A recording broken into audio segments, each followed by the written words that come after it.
Thomas the tank engine was ill. Workmen had tried to make him better, but it was no use.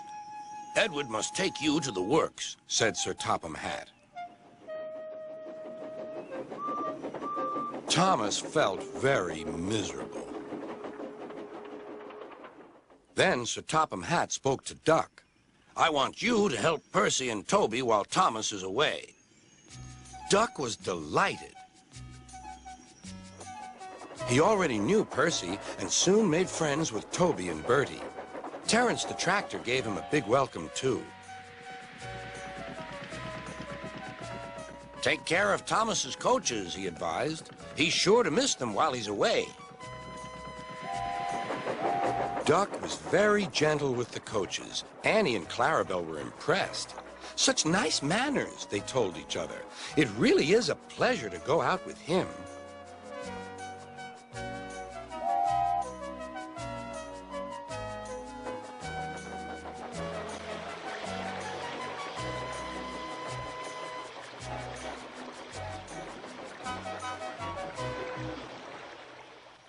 When Thomas came back, Annie and Clarabelle told him how well Duck had managed.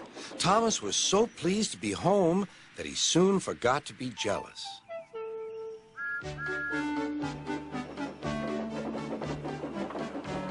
The works had left Thomas's handbrake very stiff. It made his brakes seem as if they were on, when in fact they were not.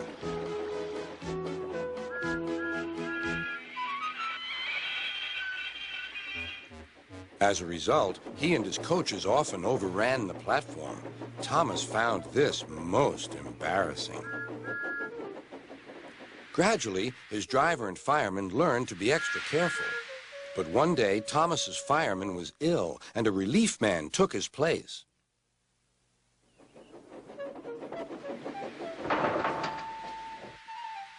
The fireman had fastened the coupling and joined the driver and station master on the platform to wait for Henry's passengers.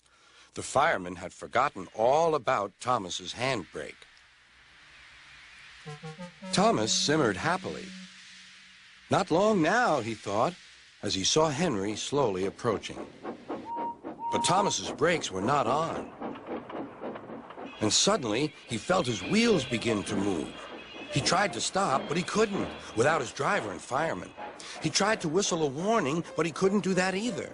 The conductor, driver, fireman, and passengers were all stranded on the platform.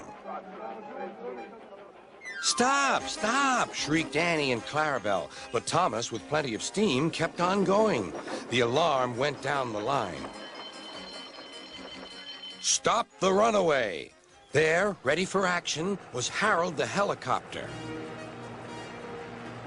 The inspector had made a plan, and together they took off into the sky.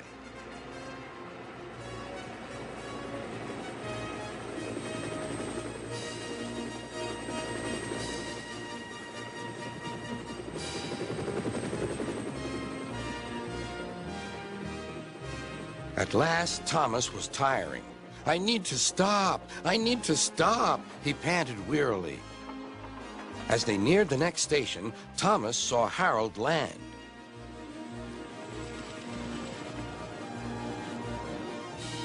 They entered the platform slowly enough for the inspector to act.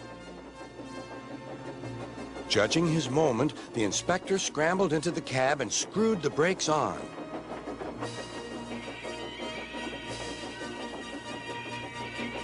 At last, Thomas stopped. Both he and the inspector were very relieved. Then they thanked Harold. "Think nothing of it. Glad to be of service, any time." "Thomas," remarked the inspector, "we must never let this happen again." Wearily, Thomas agreed with him.